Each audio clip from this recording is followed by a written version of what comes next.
নারী শিক্ষার অগ্রযাত্রায় মাদকমুক্ত সমাজ গঠনের সচেতনতামূলক সেমিনার অনুষ্ঠিত।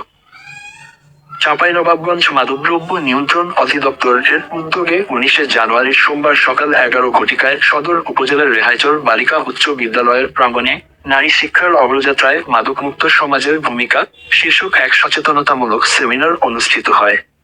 অনুষ্ঠানে মাদকবিরোধী সচেতনতা বৃদ্ধির লক্ষ্যে কুইজ প্রতিযোগিতা, শপথ বাক্য পাঠ ও লাল কার্ড প্রদর্শনের আয়োজন করা হয়। উক্ত অনুষ্ঠানের সভাপতিত্ব করেন মাদকদ্রব্য নিয়ন্ত্রণ অধিদপ্তরের উপপরিচালক জনাব চৌধুরী ইমরুল হাসান। অনুষ্ঠানে প্রধান অতিথি হিসেবে উপস্থিত থেকে বক্তব্য প্রদান করেন চাঁপাইনবাবগঞ্জ সরকারি মহিলা কলেজের অধ্যক্ষ প্রফেসর ড. বিপ্লব কুমার মজুমদার।